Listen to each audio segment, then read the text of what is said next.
మేడారం వెళ్ళిన ముస్తాబాద్ దాకా అప్పట్లో సిలిండర్ పగిలిపోయి మొత్తం ఉంది సార్. ఇప్పుడు ఎక్కడ ఉండాలి సార్ మేము?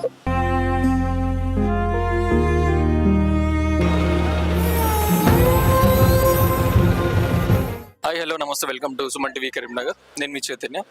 ఇక్కడ ఆదర్శ్ నగర్ అన్ని రకాల చర్మ సమస్యలకు శాశ్వత పరిష్కారం ఈ శ్రీత 9281458181 లో ఈరోజు పొద్దున 10 గంటల ప్రాంతంలో భారీగా అగ్ని ప్రమాదం జరిగింది. ఇక్కడ ఉన్నటువంటి ఆదర్శ్ నగర్లో 22వ డివిజన్ లో రిని హాస్పిటల్ వెనకాల ఇక్కడ ఉన్నటువంటి గుడిసెలన్నీ కాలిపోయాయి.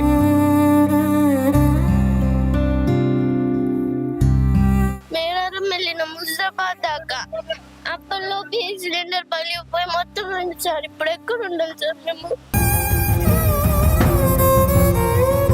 నలుగురం ఉన్నాం సార్.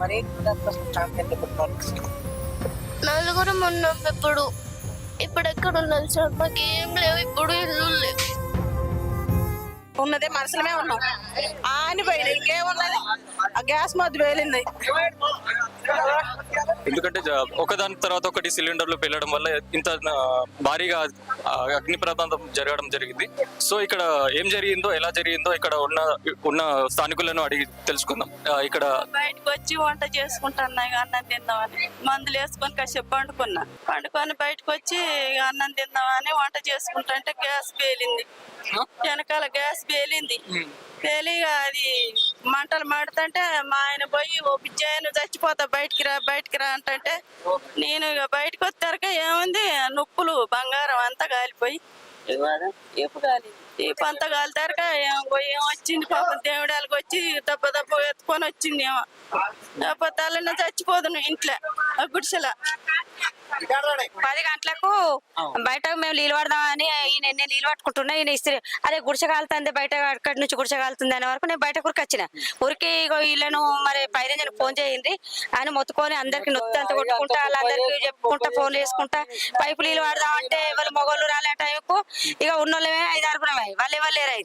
ఇక మొత్తుకుంటా ఈ వాడకట్టంతా తిరుక్కుంటా మొత్తుకుంటా సిలిండర్ వెళ్తున్నాయి, కరెంట్లు వెళ్తున్నాయి. ఎట్లా ఎవరు లేపారు అనే వరకు పాపం వాళ్ళు అల్లూరికి వచ్చారు. మేము టవరోళ్ళు మేమందరం కలిసి ఇక మళ్ళీ ఫైర్ ఇంజన్ ఫోన్ చేసినాం. ఇప్పుడు ఫైర్ ఇంజన్ వాళ్ళు వచ్చినాక మంటలు ఆగుతలేవు. ఇక లేచిపోతా ఉండే మంటలు పొగలు. ఇక వశపడకుండా కొట్టుకుడు ఏడ్చుడు. వాళ్ళు వాళ్ళు సమ్మక జాతర వేయరు. వాళ్ళు పోయినాక అరగంట సేపటికే వాళ్ళు అటు వేయరు, ఊరు దాటిరో లేదో మంటలు ఎత్తే అందులో ఒక కుంట ఉండే వాళ్ళ కొడుకు కోడలు వాళ్ళు ఉంటాయి. ఆ పొలగాడు కూడా అటు ఇటు ఊరికి అందరు పిలుచుకుంటా మేమందరం పిలిచే వరకు ఒక గుడిసె పోయి 4 గుడిసెలకు అంటుకున్నాయి. 4 గుడిసెల వరకు అందరు వచ్చి వీడియోలు తీసుకుంటా చేరి ఎవరు పైపు పట్టలే నీళ్ళు పట్టలే. ఇక మేము చచ్చినాక ఇంతే భయానికి అంత దడదడ లేచి ఒకట్లా అయిపోయి టెన్షన్ లోనే అయిపోయింది. సోపాలు కాలితే కింద వేసినాం, అవన్నీ నీళ్ళు పోసినాం. ఆయన మరి వచ్చే పైరంజన్ వాళ్ళకు అశోకరావు సార్ ఫోన్ చేసిండ్రు, వర్షమాలేశం అన్నకు ఫోన్ చేసినాం. ఇక తీసుకొని వస్తామమ్మ మీరు భయపడకుర్రి, దగ్గర ఉండకుర్రి, ఎటన్నా పోన్రి అంటే అందరం గిన్నె ఉన్నాం. ఇక అందరం గిన్నె కూర్చొని చూసుకుంటా ఏరినాం. మంటలు ఎవరికేం ప్రాణ నష్టం అయితే ఏం జరగలే, ఎవరు లేరు అట్లా అందరు వేయరు. ఇక అంటే వాళ్ళు కట్టుబట్టలతోటి వేయరు, వాళ్ళు ఏమున్నాయి మనకు తెలియదు కదా. అందరు కట్టుబట్టతో అందరు కట్టుబట్టతోటే వేయరు, వాళ్ళకి ఏమున్నాయో ఏం లేవో మనకు తెలియదు. అందులో ముసలామె ఆమెకు సూది ఎత్తే పక్షవాతం వచ్చిండే, ఆమె ఎటు పోరాదు. ఆమె కోడలు కొడుకు ఆమె ఉన్నారు, వాళ్ళ భర్త వాళ్ళ నలుగురు వాళ్ళ ఫ్యామిలీ ఉండే. వాళ్ళని మెల్లగా బయట పట్టుకొచ్చి పక్కింట తోలి వాళ్ళు ఇన్నే ఉన్నారు. మాకు తెలియకపోతే ఈ అంకులు చూసిండు. ఈ అంకులు చూసి ఆ పిల్లగానికి వచ్చి చెప్పిండట, అరే వాళ్ళ చుట్టాలు ఉన్నారు, వాళ్ళకి చెప్పండి, వాళ్ళు చెప్తే పోయి చూసుకుంటారా అంటే ఆ ఈకలకు మనిషిని మా బాబాయ్ బయట పట్టుకొని వచ్చిండు. మా బాబాయ్ బయట పట్టుకొని రాగానే నేను నా కొడుకు చిన్నోడు, నా కొడుకు 13 సంవత్సరాలు ఉంటాడు, నా కొడుకు నేను పట్టుకొని పోయి ఆ సార్ వాళ్ళ ఇంటికాడ మెట్ల మీద కూర్చుండబెట్టినాం. కథం అక్కడికి వెళ్ళి లేచినాయంటే మొత్తం గ్యాసులు పేలుకుంటా లాస్ట్కి ఇక్కడికి వచ్చింది. అక్కడ లేచినాయి అంటే ఎమ్మట వచ్చి వీళ్ళ గుడిసెల మీద పడి సగం మొత్తం కలిపింది. ఒక 4 గుడిసెలు మిగిలిన మేము పక్కన ఉంటాం. ఇల్లు లేదు. ఇక్కడ చూసింది ఈ అంకులు చూసిండు. ఈ అంకులు చూసి గుడ్ ఆఫ్టర్నూన్. నా పేరు డాక్టర్ బంగారు స్వామి, చైర్మన్ రెనీ హాస్పిటల్. ఈరోజు మధ్యాహ్నం ఉదయం 10:20 మా గోడ ఆవరణలో, పార్కింగ్ ఆవరణలో ఒక పెద్ద శబ్దం వినిపించింది. శబ్దం వినిపించిందని బయటకు వచ్చారు మా వాళ్ళు పిల్లలు. అంటే లోకల్గా అందరూ ఉంటారు ఇక్కడ, సెక్యూరిటీ అందరూ ఉంటారు, దాదాపు 40 మెంబర్స్ సెక్యూరిటీ ఉంటారు. వాళ్ళు అలర్ట్ చేశారు. అందరిని అలర్ట్ చేసేవరకు మార్నింగ్ టైం కాబట్టి ప్రతి ఒక్క స్టాఫ్ ఉన్నారు. సో బయటకు వచ్చి నేను చూసేవరకు ఏంటంటే పెద్ద పెద్ద మంటలు వేస్తున్నాయి. అటు 2 సిలిండర్లు, మా ముందు 2 సిలిండర్లు పేలినాయి. సిలిండర్ వేలితే ఒక ఆ ప్రెషర్ ఆకాశాన్ని అంటుకునే అంత ప్రెషర్, అది మేబీ ఫుల్ సిలిండర్ అయి ఉండాలి. 2 సిలిండర్లు వేలి కథం ఫాస్ట్గా ఫైర్ స్టార్ట్ అయింది. ఈలో మా సైడ్ నుంచి మా ఫైర్ ఫైటింగ్ సిస్టమ్ ఏదైతే హాస్పిటల్లో ఉందో దాని నుంచి దాదాపు 80,000 లీటర్స్ వాటర్, ఎందుకంటే మా 20,000 ఖాళీ ఉంది, అది 80,000 లీటర్స్ వాటర్ని ఫైర్ ఎస్టింగ్విషర్ ద్వారా మేము స్టార్ట్ చేసాం. ఈలోపు ఫైటింగ్ సిస్టమ్ మన వీళ్ళు ఫైర్ పరమేశ్వర్ సిఐ గారు, డిపార్ట్మెంట్ ఆఫ్ ఫైర్, వాళ్ళు కూడా ఇమ్మీడియట్గా రెస్పాండ్ అయ్యారు. నెక్స్ట్ తర్వాత లోకల్ సిఐ గారు శ్రీనివాసరావు గారు కూడా ఇమ్మీడియట్గా రెస్పాండ్ అయ్యి వాళ్ళ టీంతో వచ్చారు. మా టీం ఆల్మోస్ట్ 60 మెంబర్స్, 320లో ఒక 60 మెంబర్స్ యువకులు ఎవరైతే ఉన్నారో వాళ్ళందరూ కలిసి ఈ ఫైర్ అంటుకొని సైడ్ ఉన్న లోపల ఉన్న ముసలి వాళ్ళను ప్లస్ ఫైర్ సిలిండర్స్ బయటికి లాగేయడం జరిగింది. ఈలోపు మా వాళ్ళు, మా ఫైర్ వర్క్ ఎంప్లాయీస్ ఎవరైతే ఉంటారో వాళ్ళు స్టార్ట్ చేసి ఈ గోడ నుంచి పైనుంచి వాటర్ స్ప్రెడ్ చేసి ఫర్దర్గా స్ప్రెడ్ కాకుండా ఫర్దర్గా వేరే గుడిసెలకు కానీ వేరే ఇండ్లకు కానీ ఎస్పెషల్లీ మా సైడ్ కూడా రాకుండా మేము కాపాడుకోగలిగాం. ఇది ఒక నైట్ మేర్ లాగా అనిపిస్తుంది. ఇంకా భయం అనేది లోపల కలుగుతుంది. బయటకు వచ్చేయండి, ఇక్కడ మాకు ఫైర్ ఆక్సిజన్ సిలిండర్స్ ఉంటాయి, ప్లస్ ఆక్సిజన్ ట్యాంక్ ఉంది, పెద్ద ఆక్సిజన్ 300 కెపాసిటీ ట్యాంక్ ఉంది ఇక్కడ. ఇవన్నీ స్టాప్ చేసి కరెంట్ ఆఫ్ చేసి, so we followed the fire rules which were every 3-4 వీక్స్కి ఫైర్ డిపార్ట్మెంట్స్ వాళ్ళు మా దగ్గర ఒక ప్లాట్ఫామ్ తీసుకొని ట్రైనింగ్ చేస్తారు. ఈవెన్ బయట వాళ్ళకు కూడా ఇక్కడ ట్రైనింగ్ చేస్తారు, ఎందుకంటే ఇక్కడ ఫెసిలిటీస్ ఉన్నాయని. ఆ ట్రైనింగ్ నిజంగా అందరికీ యూజ్ అయింది. ఒక ఆయమ్మ కూడా ఒక ఫైర్ ఎక్స్టింగ్విషర్ పట్టుకొచ్చి అందరికి అందజేసి ఓపెన్ చేసే లెవెల్ ఉందంటే I appreciate local fire department for training our staff properly during summer. Every సమ్మర్లో బిగినింగ్లో ఎండింగ్లో ఖచ్చితంగా వాళ్ళు క్యాంప్ చేస్తారు. ఎవ్రీ 3-4 మంత్స్ కూడా క్యాంప్ చేస్తారు.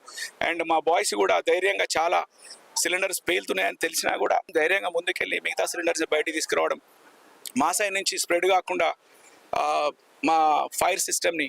ఎంత మోటార్ కెపాసిటీ ప్రఫుల్ అది 12 HP motor. It's very powerful. అంటే ఆల్మోస్ట్ మన ఫైర్ ఇంజన్ కుండే ఉంటుంది, ఎందుకంటే మాది 6th floor బిల్డింగ్ కాబట్టి we have all the facilities to control the fire. So దాదాపు పౌడర్ బాల్ ఒక 15 to 16 యూజ్ చేసాం. ఫైర్ ఎక్స్టింగ్విషర్స్ ఒక 12 వరకు యూజ్ చేసాం.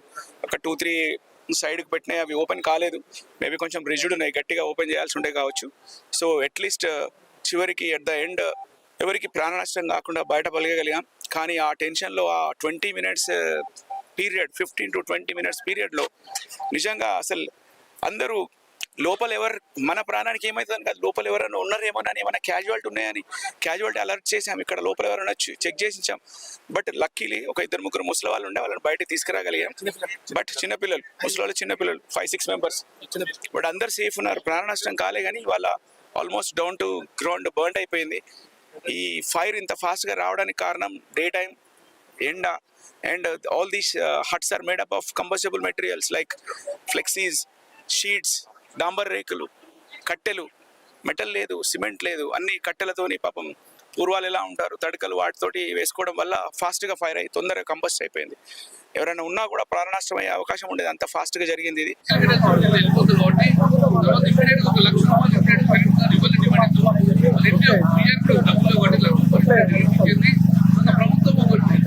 ఒక ధైర్యం చేసేసి ప్రభుత్వ పరంగా ఎంత త్వరగా మనకి ఫ్యూచర్ కావద్దు. ఎందుకంటే పక్కన పెద్ద బిల్డింగ్లు ఉన్నాయి, అవి ఒక సిలిండర్ వెళ్ళిపోయినట్టు ప్రాణం జరిగే అవకాశం ఉంది. కాబట్టి ఫ్యూచర్ కూడా ఇక్కడ ఇలాంటి గుడిసెలు టీచర్స్ ప్రభుత్వం ముందుకు రావాలని చెప్తున్నాం.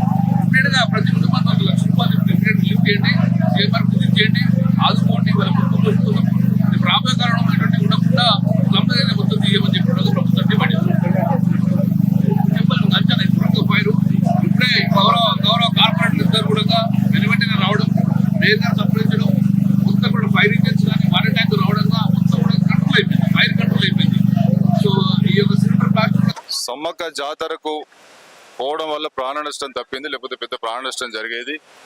ఖచ్చితంగా ప్రభుత్వ పరంగా వీళ్ళకి ఏ మేరకు నష్టం జరిగిందో దాని మీద అధికారుల ద్వారా మరి ఆ నష్టం ఎంత జరిగిందో అంచనాలు తీసుకొని ప్రభుత్వ పరంగా ఏ విధంగా సహాయం చేయాలనే దాని మీద మరి ఖచ్చితంగా ప్రభుత్వం ద్వారా ఆదుకునే ప్రయత్నం చేస్తాం.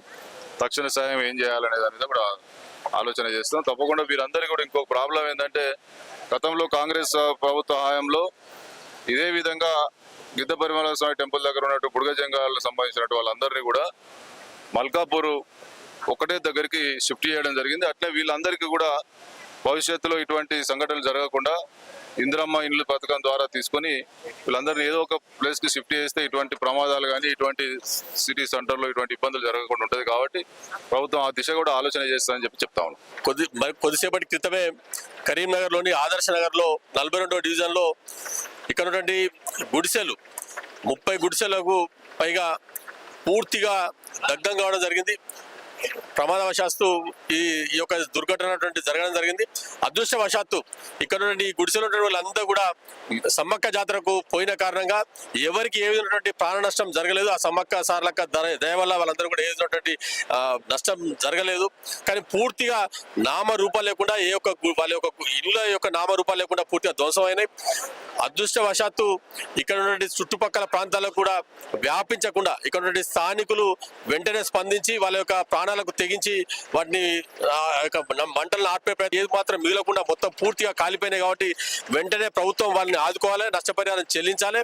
ఇటువంటి సంఘటనలు పునరావృతం కాకుండా కరీంనగర్ లో కూడా అనేక ప్రాంతాల్లో ఇటువంటి కబ్జాకోర్లు వాళ్ళ కబ్జాలు ఉంచుకోవడం కోసం చిన్న చిన్న గుడిసెలు నిర్మించి వాళ్ళను కిరాయిలకు ఇచ్చుకొని ఈ పేదల ప్రాణాలతో చెలగాటమాడుతున్నారు. వాళ్ళందరూ అటువంటి వాటిని కూడా గుర్తించి ఇటువంటి పునరావృతం జరగకుండా తీసుకోవాల్సిన బాధ్యత అధికారుల మీద ఉందని చెప్పి మేము డిమాండ్ చేస్తున్నాము.